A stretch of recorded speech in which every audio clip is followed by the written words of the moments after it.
First class आज बेटा very important topic करने जा रहे हैं। देखिए आपकी जो थर्ड यूनिट है मैग्नेटिज्म, इसमें से एक क्वेश्चन है मूविंग कॉइल गैल्वेनोमीटर। गैल्वेनोमीटर अपना एक क्वेश्चन गैल्वेनोमीटर पर डेफिनेट आता है प्रत्येक सेट में। गैल्वेनोमीटर के ऊपर एक क्वेश्चन डेफिनेट आएगा और एक इसमें है साइक्लोट्रॉन। ठीक है, यहाँ से 3 नंबर में भी आ सकता है, ये 5 में भी दे सकता है। ठीक है, तो वेरी वेरी इंपॉर्टेंट क्वेश्चन है गैल्वेनोमीटर क्या होता है। देखिए गैल्वेनोमीटर एक टाइप ऑफ इंस्ट्रूमेंट है जो detect flow of current in A circuit. किसी भी सर्किट में करंट है कि नहीं है वो डिटेक्ट करने के लिए। देखिए इससे हम 1 एम्पियर करंट नहीं माप सकते, इससे हम क्या माप सकते हैं, मिली एम्पियर में करंट माप सकते हैं। किस में माप सकते हैं, मिली एम्पियर में। गैल्वेनोमीटर आपने 10th में पढ़ाया होगा, आपको 10th में गैल्वेनोमीटर की डिफ्लेक्शन जो सुई होती है वो क्या होती है, उसका जीरो बीच में होता है। यहाँ पे दोनों तरफ होंगे 1 2 3। ठीक है, 1 2 3। और करंट किस में मापता है, मिली एम्पियर में। ठीक है, मिली में कितने होते हैं, 10⁻³ एम्पियर। 1 मिली एम्पियर में 10⁻³ एम्पियर, तो यानी काफ़ी कम करंट को मापने का काम। करंट है कि नहीं है किसी सर्किट में, सीधी सी बात है भाई, सर्किट में करंट है कि नहीं है उसको मापने के लिए हम क्या यूज़ करते हैं, galvanometer. It is of 2 types. देखिए 2 प्रकार का होता है, एक तो मूविंग कॉइल टाइप गैल्वेनोमीटर होता है, एक मूविंग मैग्नेट टाइप गैल्वेनोमीटर होता है। तो हमारे सिलेबस में क्या है, मूविंग कॉइल टाइप गैल्वेनोमीटर बेटा। ठीक है, देखिए हमने क्या पढ़ा था 10th में, मोटर जनरेटर में पढ़ा था हमने, या तो कॉइल को रोटेट कर दो आप, ठीक है, या मैग्नेट को रोटेट कर दो फैराडेज लॉ ने। ठीक है, तो वैसे ही क्या है, मूविंग कॉइल गैल्वेनोमीटर में कॉइल मूव करेगी। ठीक है, और मूविंग मैग्नेट में क्या मूव करेगी, मैग्नेट मूव करेगी। तो हमारे सिलेबस में क्या है, मूविंग कॉइल गैल्वेनोमीटर क्या होता है। सबसे पहले मूविंग कॉइल गैल्वेनोमीटर प्रिंसिपल क्या है इसका, क्या होता है, डिवाइस होता है which is use to detect very small current. ठीक है, यानी मिली एम्पियर या माइक्रो एम्पियर। इसका सिद्धांत प्रिंसिपल क्या होता है, it is based on the principle that if a current carrying coil is kept in magnetic field. जब भी करंट कैरिंग कॉइल को मैग्नेटिक फील्ड में आप रखते हो, then it experiences a torque. उसके ऊपर एक टॉर्क लगता है। टॉर्क क्या होता था, फोर्स इंटू परपेंडिकुलर डिस्टेंस, +1 में पढ़ा था। यानी रोटेटिंग फोर्स को ही क्या बोलते हैं, हम टॉर्क बोलते हैं, विच रोटेट द कॉइल। तो इसका प्रिंसिपल तो बिल्कुल आसान सा है, क्या है, जब करंट कैरिंग कॉइल को मैग्नेटिक फील्ड में रखेंगे तो उसके ऊपर एक टॉर्क लगता है, वो कॉइल को घुमा देगा। इसका कंस्ट्रक्शन में क्या होता है, कंस्ट्रक्शन में देखिए क्या होता है, ये इसका कंस्ट्रक्शन पार्ट है। ठीक है, यहाँ पे एक प्लेन मिरर लगा होता है, ये वायर से लटका रखी है कॉइल। ठीक है, रेक्टेंगुलर कॉइल है। ठीक है, ये प्लेन मिरर लगा हुआ है यहाँ से, जिसमें से डिफ्लेक्शन देखेंगे। इसको टॉर्सन T1 मानेंगे हम, T1 लिख रखा है ये ऊपर। ये ग्लास वेसल है ताकि बाहर से कोई एयर का डिस्टर्बेंस ना हो। ठीक है, और ये इसके लेवलिंग स्क्रू हैं भाई, इसकी पहले डिफ्लेक्शन 0 पे दिलानी पड़ेगी हमें। इसमें परमानेंट मैग्नेटिक पोल होते हैं, नॉर्थ है, ये क्या है, साउथ है। और ये फास्फोर ब्रॉन्ज वायर है, जो वायर से लटका रखा है, क्या इससे है, फास्फोर ब्रॉन्ज वायर है। ये रेक्टेंगुलर कॉइल है। ठीक है, ये टॉर्सनल टर्मिनल है।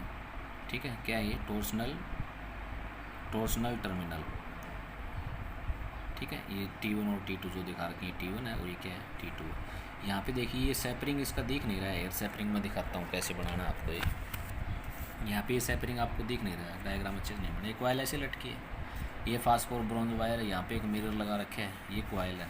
ठीक है, ये सेपरिंग इसमें ऐसे लगा रखे हैं, और ये लगा करके टॉर्सन T2 से अटैच है इससे। ये दिख नहीं रहा, ठीक कर लियो आप, यहाँ से ऐसे बनाओ इसको, थोड़ा कॉइल को थोड़ा ऊपर ले जाओ, डायग्राम बढ़ा लो उसको। यानी इस कॉइल का क्या, इस सेपरिंग का क्या काम है, जो रेस्टोरिंग टॉर्क होगा ना उसको प्रोड्यूस करेगा ये। ठीक है, इसकी वर्किंग में देखेंगे कैसे काम आएगा ये। तो ये क्या है, it consist of rectangular ABCD coil made up of various turns of insulated copper wire. बार बार पढ़ते आ रहे हैं।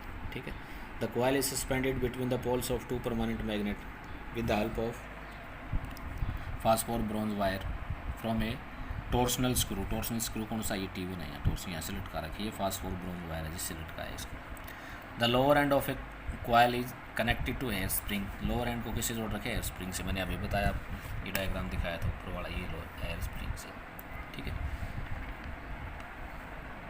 ए plane mirror is attach with the phosphor bronze wire in order to note the deflection in galvanometer. एक plane mirror लगा रखे, देखिए यहाँ पे सर्कल लगा दिए, क्या प्लेन मिरर है, ताकि इसमें डिफ्लेक्शन हमें दिख जाए। ठीक है, आपने नॉर्मली मीटर के ऊपर देखा होगा, कोई भी मीटर देखो ऊपर ग्लास होता है ना। ठीक है, तो उसमें क्या होता है, आर पार ट्रांसपेरेंट होता है, वो दिखेगा हमें। ठीक है, the complete arrangement is kept in a glass vessel. सारे अरेंजमेंट को ग्लास वेसल में रखा गया ताकि बाहर से कोई एयर का डिस्टर्बेंस ना हो। अदरवाइज तो हवा भी, इसको हवा चल रही है तो हवा घुमा देगी कॉइल को, फिर हमें क्या पता लगेगा कि करंट से घूमी है, एयर के फ्रिक्शन उससे घूमी है disturbance, to avoid the air disturbance. ठीक है, तो इसके पार्ट्स हैं। वर्किंग कैसे करेगा, when terminal T1 and T2 are connected to the battery, जब टर्मिनल T1 और T2 को बैटरी से जोड़ते हैं, देखिए एक T1 ये रहा, एक T2 ये रहा, जब इनको यहाँ बैटरी से जोड़ेंगे, आफ्टर लेवलिंग द इंस्ट्रूमेंट, इसको लेवलिंग करना है पहले ताकि सुई कहाँ जाए, इसकी 0 पे आ जाए, ठीक है। The current starting flowing through the coil, coil में करंट फ्लो करना स्टार्ट कर जाएगा। Thus the coil is deflected by the torque, कितना टॉर्क लगता था भाई, याद आपको, torque acting on a current carrying coil placed in uniform magnetic field, आपको याद हो तो हमने क्या निकाला था, टाउ 1 मान लें इसको, टाउ 1 इज इक्वल टू क्या था, NIAB साइन अल्फा, याद हो तो NIAB साइन अल्फा, इस टर्म को हमने मैग्नेटिक मोमेंट निकाला था, बताया था, आप भी कह सकते हो, हम भी साइन अल्फा कह सकते हो। अल्फा क्या चीज़ है, angle between normal of the coil and magnetic field.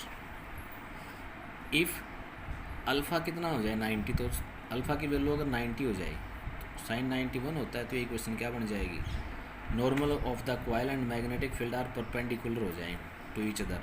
It is possible when cylindrical poles of magnets are concave, ठीक है, which provide the radial magnetic field as shown in figure. उसके लिए आपको ऐसी मैग्नेट बनानी पड़ेगी कनकेव शेप में, ठीक है, अंदर दसा हुआ, वो क्या करेगा, रेडियल मैग्नेटिक फील्ड प्रोवाइड करेगा। और रेडियल मैग्नेटिक फील्ड क्या होता है आपको पता होना चाहिए, रेडियल मैग्नेटिक फील्ड वो मैग्नेटिक फील्ड होता है जिसमें कॉयल का जो नॉर्मल और मैग्नेटिक फील्ड आपस में क्या हो जाए, परपेंडिकुलर। देखिए ये तो मैग्नेटिक फील्ड ऐसे जा रहा है, ठीक है, और ये कॉयल है इसमें रखिए, इसका नॉर्मल नहीं तो ऐसे जाएगा, तो देखिए 90 डिग्री है, इसका नॉर्मल ऐसे लो, कैसे भी ले लो आप, normal of coil and magnetic field क्या हो, परपेंडिकुलर हो, उस फील्ड को हम क्या बोलते हैं, रेडियल मैग्नेटिक फील्ड। यानी ये काम तो हमने किसने कर दिया, 90 डिग्री पे किसने ला दिया अल्फ़ा की वैल्यू, रेडियल मैग्नेटिक फील्ड ने, ठीक है।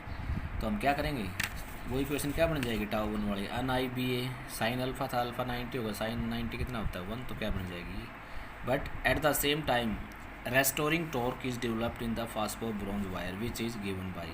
देखिए हम क्या करते हैं, किसी कॉयल को, रस्सी को आप ऐसे घुमाने लग जाओ, जुल्ला देखा होगा आपने, ठीक है, जुल्ले को ऐसे आप उस पर घुमाते रहो, उसमें फोर्स लगता जाएगा, टॉर्क उसमें सेटअप होता है, घुमाते जाओ, ठीक है। जब उसको आप पूरा घुमाने के बाद छोड़ दोगे तो अपने आप घूमने लग जाएगा, उसका मतलब वो क्या है, रेस्टोरिंग टॉर्क, उसको दोबारा से लाना चाहता है अपने पोजीशन पे, क्या बोलते हैं उसको, रेस्टोरिंग टॉर्क, ठीक है।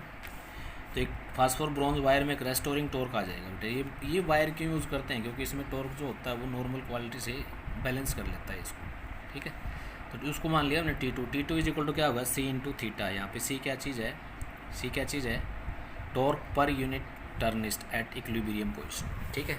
एक बार घुमाने से, एक चक्कर घुमाने से कितना टॉर्क सेटअप होता है वायर में, वो क्या है, C, ठीक है। यानी मैग्नीट्यूड में दोनों टॉर्क बराबर होंगे भाई, जितना कॉयल जितना करंट घुमाएगा उतना ही क्या होगा, फास्फोरस ब्रॉन्ज वायर वापस घुमाना चाहिए उसको, मैग्नीट्यूड में तो दोनों क्या होंगे, बराबर होंगे, डायरेक्शन भले ही अपोजिट हो, टाउ 1 का और टाउ 2 का मैग्नीट्यूड क्या होगा, दोनों का बराबर होगा। यहाँ पे C क्या था बेटा, C क्या था, टॉर्क पर यूनिट टर्निस्ट, ठीक है, और थीटा क्या है, कितने एंगल पे वो घूमी है, दोनों बराबर रख दो बेटा, टाउ 1 की वैल्यू ये थी, टाउ 2 की ये थी, यहाँ से I की वैल्यू आ जाएगा, I इज इक्वल टू क्या है, C थीटा अन BA, ठीक है। यहाँ पे ये चीज़ें कांस्टेंट है, देखिए क्या क्या कांस्टेंट है, C कांस्टेंट है, नंबर ऑफ टर्न कांस्टेंट है कॉयल के, B कांस्टेंट है, और AB area of the coil constant है, इज इक्वल टू क्या कहते हैं इसको, G is the constant known as galvanometer constant, यानी सारे टर्म जो कांस्टेंट है, ये थीटा को छोड़ के इसको G मान लिया हमने, तो I इज इक्वल टू क्या आ गया, G थीटा, ठीक है। यानी I इज इक्वल टू तो कांस्टेंट है, तो क्या लगा दें इसको, directly proportional, I directly proportional किसके है, थीटा के, यही हमें फाइंड आउट करना था। ज़्यादा करंट हम फ्लो करवाएंगे कॉयल में तो थीटा क्या होगा, ज़्यादा, यानी ये एंगल क्या होगा, रेस्टोरिंग टॉर्क उसमें ज़्यादा होगा, हमें इसी से तो करना था, ये करंट डायरेक्टली प्रोपोर्शनल थीटा के दिखाना था हमें, कम करंट फ्लो करवाएंगे तो उसमें रेस्टोरिंग टॉर्क कम सेटअप होगा, ठीक है बेटा। तो ये था आपका गैल्वेनोमीटर क्या होता है, ठीक है। कल करेंगे इसकी सेंसिटिविटी, तीन पार्ट में लेके जाऊँगा इसको धीरे धीरे, क्योंकि वेरी इंपॉर्टेंट क्वेश्चन है।